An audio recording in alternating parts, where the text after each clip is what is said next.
Hello बच्चों, आज का जो हमारा वीडियो है वो है food crops other than grains.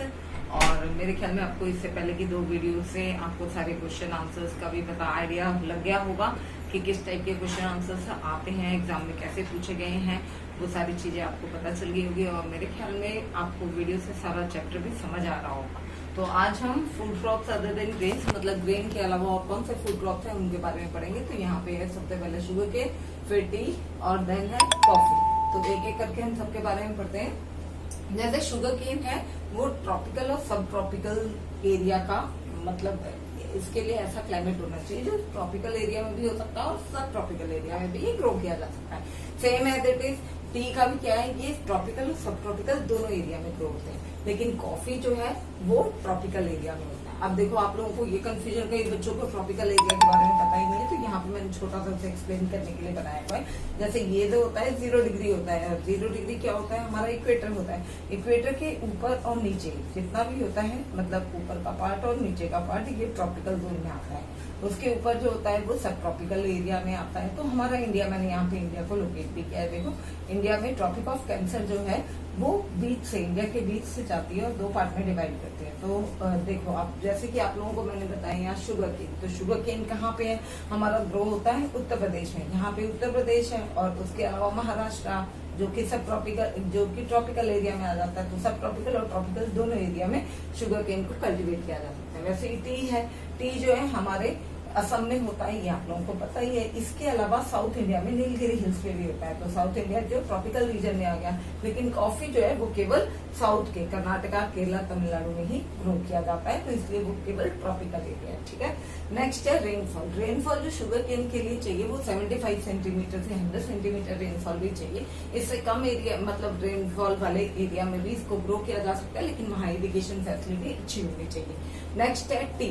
T जो है वो 150 से 300 सेंटीमीटर रेनफॉल चाहिए और कॉफी के लिए 150 से 200 सेंटीमीटर रेनफॉल। मतलब पीने वाले जितने भी क्रॉप है, जिसे हम बवरेज क्रॉप भी कहते हैं, जैसे कि टी और कॉफी जो है वो बवरेज क्रॉप है, इनके लिए हमें क्या 150 से स्टार्टिंग है, टी के लिए 300 सेंटीमीटर है और कॉफी के लिए 150 से 200 सेंटीमीटर। नेक्स्ट है ह्यूमिडिटी। ह्यूमिडिटी जो शुगर केन के लिए जो ह्यूमिडिटी है, ह्यूमिडिटी लो होनी चाहिए, मतलब कम नमी वाले एरिया में इसे ग्रो किया जाता है, लेकिन ब्राइट सनशाइन होना चाहिए। और टी के लिए हाई ह्यूमिडिटी और वार्म क्लाइमेट होना चाहिए। इसके अलावा आपकी बुक में एनसीईआरटी में लिखा हुआ है मॉइस्ट और Frost free climate through out the year. मतलब कि फ्रॉस्ट फ्री मतलब कि बर्फ नहीं गिरनी चाहिए, मतलब हल्की फुल्की बर्फ जो गिरती है वो नहीं होना चाहिए। इसके अलावा जो हमारा कॉफी का है उसके लिए तो हाई ह्यूमिडिटी चाहिए विद सनशाइन, और गर्मी भी बहुत चाहिए, सूरज की रोशनी होनी चाहिए। ठीक है, नेक्स्ट है सॉइल। सॉइल जो है शुगर केन के लिए अलुवियल सॉइल बहुत ही अच्छी होती है।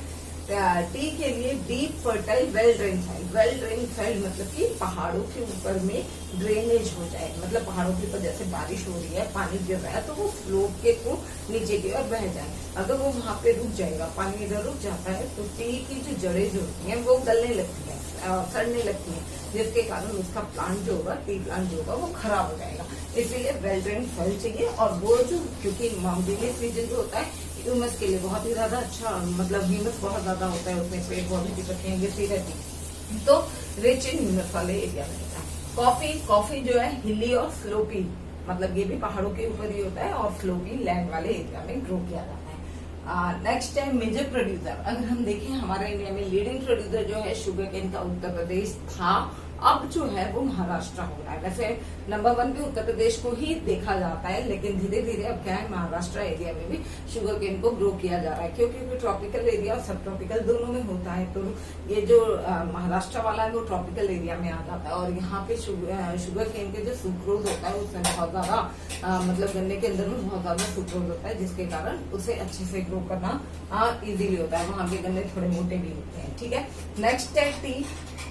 टी जो है असम, आप लोगों को पता ही है, असम जो है वो सबसे ज्यादा मतलब कि टी के कल्टीवेशन के लिए लीडिंग प्रोड्यूसर के लिए माना जाता है। उसके अलावा वेस्ट बंगाल है और फिर तमिलनाडु के नीलगिरी हिल्स में से ग्रो किया। नेक्स्ट कॉफी जो है वो आप लोगों को पता ही है कि वो कर्नाटका, केरला, तमिलनाडु इन एरियाज में ग्रो किया जाता है। तो अब जो है कि इनके रैंक क्या है, अगर कम से वर्ल्ड में हमारा इंडिया का क्या पोजीशन है, ये क्वेश्चंस भी कई बार पूछे जाते हैं।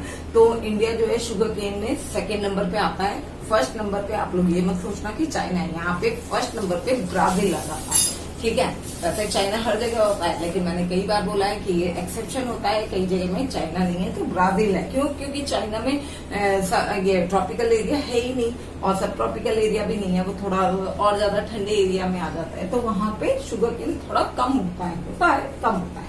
तो टी का जो अगर हम देखें तो टी जो था, अगर 2008 के अकॉर्डिंग देखें, क्योंकि कई बच्चों के पास बहुत पुरानी बुक्स है, तो 2008 के अकॉर्डिंग अगर हम देखें तो उसमें लिखा हुआ है कि टी जो है इंडिया के लिए अगर हम टी का देखें तो वर्ल्ड में 3rd नंबर पे आता है। लेकिन 2019 के अकॉर्डिंग अगर देखें तो 2nd नंबर पे इंडिया आ चुका है, 1st नंबर पे चाइना है, और 2008 के अकॉर्डिंग 3rd नंबर पे इंडिया था और 1st नंबर पे चाइना था, 2nd नंबर पे टर्की था।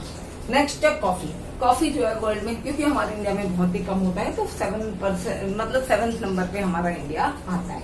इसके अलावा जो कॉफी से रिलेटेड चीजें हैं उसमें आ जाता है अरेबिका वैरायटी, जो थी यमन से लेकर के आए थे ये हमारे यहाँ इंडिया में, और इसको ग्रो करना शुरू किया बाबाबुद्दीन हिल्स पे। बाबाबुद्दीन हिल्स, अब आप लोग बोलोगे क्या होता है, ये कहाँ पे है, तो ये जो है ये हमारा वेस्टर्न घाट वाले एरिया में आ जाते हैं। ठीक है, अब इसका कल्टीवेशन बाबाबुद्दीन हिल्स के अलावा जो है नीलगिरी हिल्स में भी इसको कल्टीवेट किया जाता है।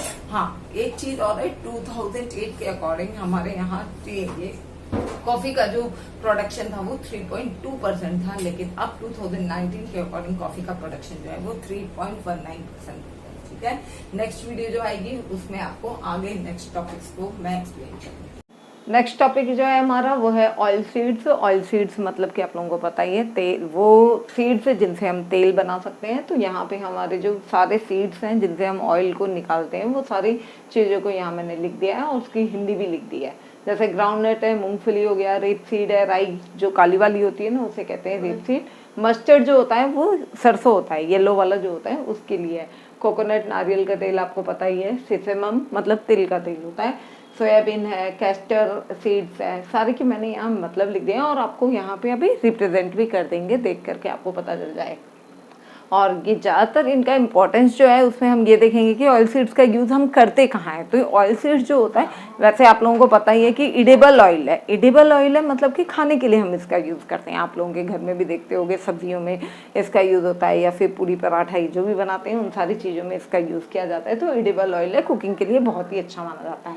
नेक्स्ट जो है, इसके अलावा ये रॉ मटेरियल भी माना जाता है बहुत सारे मैन्युफैक्चरिंग इंडस्ट्रीज में।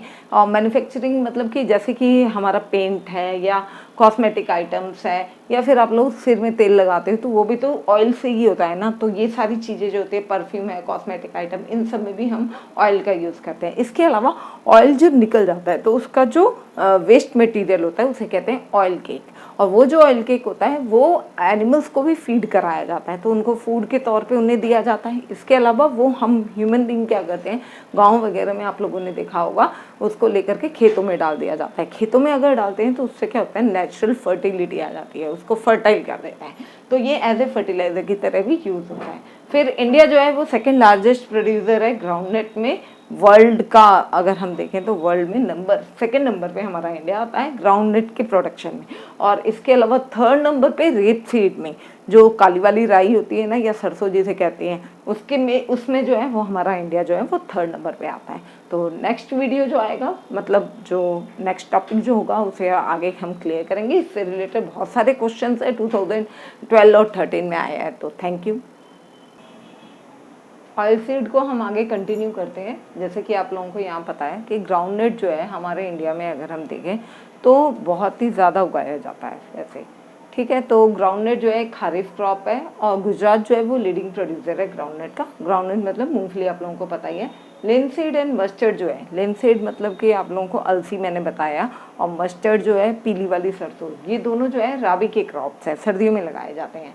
और sesamum is a kharif crop. Sesamum जो तिल का तेल होता है वो खारिफ का क्रॉप है नॉर्थ इंडिया में, लेकिन राबी क्रॉप है वो साउथ इंडिया में। ये दोनों ध्यान रखना, क्योंकि इससे रिलेटेड बहुत सारे क्वेश्चन 2013 में पूछे हैं, वो मैंने यहाँ आपको बताया है। कैस्टर सीड जो होता है, जिसे हम तेल निकालते हैं सिर में लगाने के लिए, बहुत अच्छा होता है बालों के लिए। कैस्टर सीड, अरंडी बोलते हैं इसे, ये बहुत ही अच्छा होता है। और मतलब अगर हम बोलें कि हमारे हेयर के लिए, तो बोथ राबी और खारिफ दोनों टाइम में से ग्रो किया जा सकता है। तो यहाँ पे 2013 में क्वेश्चंस जो आए हैं ऑयल से रिलेटेड, मतलब ऑयल सीड से रिलेटेड, इस टॉपिक से बहुत सारे क्वेश्चंस इस साल में आए थे 2013 में। अब आप बोलोगे कि एक क्वेश्चन पेपर में इतने सारे क्वेश्चन कैसे आ जाते हैं, तो आप लोगों को ये पता होगा कि उस टाइम में सीसी पैटर्न होता था। तो सीसी पैटर्न में क्या होता था, हर स्कूल के लिए अलग अलग क्वेश्चन पेपर्स होते थे, तो उस हिसाब से बहुत सारे क्वेश्चन हैं जो 2013 में पूछे गए थे। तो यहाँ पे जो सबसे पहला है वही है name two oil seed, 2 oil seed के नाम बताने हैं which can be grown both rabi crop and kharif crop, जो राबी और खारिफ दोनों में उगाए जाते हैं। तो सेसमम और कैस्टर, ठीक है। फिर है नेम द ऑयल सीड, वो ऑयल सीड जो कि हमारे इंडिया का हाफ से भी ज़्यादा, मतलब कि इंडिया में ऑयल का प्रोडक्शन करता है, हमारे कंट्री के लिए हाफ से भी ज़्यादा ऑयल का प्रोडक्शन जिस सीड से होता है वो है ग्राउंडनट, मतलब मूंगफली का तेल। नेक्स्ट है name the oil seed which is the kharif crop in north, वो ऑयल सीड का नाम बताना जो नॉर्थ में तो खारिफ है और राबी जो है वो साउथ में है, तो वो है सेसमम। सेसमम मतलब आपको पता है ये तिल का तेल। Which oil seeds can be grown both in rabi and kharif, वो कौन सा ऑयल सीड है जो राबी में भी और खारिफ में भी दोनों में ग्रो किया जाता है, वो है कैस्टर सीड, ठीक है। बहुत ही अच्छे से आप लोगों को ये क्वेश्चंस को प्रिपेयर करना है, मैंने इसलिए आप लोगों को बता दिया क्योंकि 10 ईयर्स सॉल्व पेपर अगर हम करके जाते हैं तो 100% क्वेश्चंस जो आएंगे उसमें से आएंगे ही आएंगे। आप केवल आपको ऑप्शन में ये देखना है कि आपको जो आंसर याद है वो आंसर वहाँ पे अवेलेबल है या नहीं, क्योंकि 100% आंसर यही है, तो इनमें से कोई ना कोई ऑप्शन तो होगा ही। और बच्चों को कंफ्यूज करने के लिए कई तरह से आंसर दिए जा सकते हैं, जैसे कि ग्राउंडनट है तो ग्राउंडनट के साथ में मस्टर्ड भी दे देंगे या फिर लेंसेड दे देंगे या सेसमम दे देंगे, लेकिन आपको पर्टिकुलर आंसर यही याद होना चाहिए ग्राउंडनट है जो हमारे इंडिया का हाफ से भी ज़्यादा मतलब ऑयल का प्रोडक्शन करता है। फिर है name the crop which covers 12% of the total crop, तो वो कौन सा क्रॉप है, जैसे कि अभी तक हमने राइस, वीट, मेज इन सब के बारे में पढ़ा, तो हमारे इंडिया का 12% क्रॉप कौन सा है वो हमें बताना है। तो ऑयल सीड्स जो होते हैं वो हमारे इंडिया के वो 12% जो होते हैं हमारे इंडिया का क्रॉप में कवर करता है। नेक्स्ट टॉपिक जो है वो है हमारा हॉर्टिकल्चर। हॉर्टिकल्चर किसे कहते हैं, देखो ये क्वेश्चन भी बहुत इंपॉर्टेंट है। इसमें बोलते हैं by which name is a specialised cultivation of fruit and vegetable is known, या फिर पहले तो ये भी आता था व्हाट इज हॉर्टिकल्चर। तो इस बार के लिए क्योंकि 1 मार्कर है तो आपको इस टाइप से आएगा कि वो कौन सा कल्टीवेशन है जिसमें फ्रूट्स ऑफ वेजिटेबल को ग्रो किया जाता है, उसे कहते हैं हॉर्टिकल्चर, ठीक है। नेक्स्ट है इंडिया जो है हॉर्टिकल्चर में अगर हम देखें तो मतलब यहाँ पे फ्रूट्स और वेजिटेबल्स तो बहुत सारा ग्रो होता ही है, इसमें 13% जो है वर्ल्ड के वेजिटेबल्स केवल हमारे इंडिया में ग्रो किए जाते हैं। और उसमें फ्रूट्स में मैंने आप लोगों को यहाँ पे एक चार्ट बना दिया है जिसमें देखो यहाँ फ्रूट्स लिखा है, यहाँ लीडिंग प्रोड्यूसर लिखा है हमारे इंडिया में कहाँ पे क्या कौन सा स्टेट सबसे ज़्यादा क्या कौन सा फ्रूट ग्रो करता है। जैसे कि मैंगो है, मैंगो जो महाराष्ट्र, आंध्र प्रदेश, तेलंगाना, उत्तर प्रदेश, वेस्ट बंगाल, बिहार, इन सारे एरिया में अच्छे से ग्रो किया जाता है। फिर ऑरेंजेस, ऑरेंज जो है नागपुर के ऑरेंज और चेरापूंजी के भी ऑरेंजेस जो होते हैं बहुत ही ज़्यादा फेमस है। बनाना केरला में होता है, मिजोरम में है, महाराष्ट्र में, तमिलनाडु, ज़्यादातर साउथ वाले एरिया में, ठीक। फिर है लीची और गुआवा, लीची और गुआवा तो बिहार में भी अवेलेबल है और उत्तर प्रदेश में भी है, तो इसलिए 2 स्टेट आपको याद रखना है गुआवा और लीची के लिए। लीची जो है वो बिहार के लिए होता है, गुआवा जो होता है वो उत्तर प्रदेश का होता है, ठीक है। पाइनएप्पल्स, पाइनएप्पल जो है मेघालय रीजन में बहुत ही अच्छे से ग्रो होता है। और ग्रेप्स आंध्र प्रदेश, तेलंगाना, महाराष्ट्र के फेमस है। एप्रिकॉट्स हो, पियर्स हो, एप्पल्स हो, वॉलनट्स हो, ये सारे ड्राई फ्रूट्स और फिर ऐसे भी अच्छे फ्रूट्स माने जाते हैं। तो ये ज़्यादातर कहाँ आप लोगों को अच्छे से पता होगा, जम्मू कश्मीर और हिमाचल प्रदेश के लिए फेमस स्टेट माने जाते हैं। नेक्स्ट जो टॉपिक होगा वो हमारा नॉन फूड क्रॉप होगा जिसे हम नेक्स्ट वीडियो में शेयर करेंगे और उसके सारे इंपॉर्टेंट चीज़ों को मैं बताऊंगी, और उसके साथ साथ में टेक्नोलॉजिकल रिफॉर्म्स वाला टॉपिक भी ख़त्म हो जाएगा। तो इस टाइप से हमारे पूरा जो सिलेबस है इस चैप्टर का वो कवर हो जाएगा। उसके बाद मैं आप लोगों को असर्शन और रीज़न वाले question, filling the blanks, matching के तौर पे किस टाइप से क्वेश्चंस आएंगे, सारे क्वेश्चन की अलग से वीडियो बना करके आप लोगों के लिए अपलोड करूँगी। Thank you. लाइक सब्सक्राइब ज़रूर करिएगा मेरी अगर वीडियो आपको पसंद आती है तो। Thank you.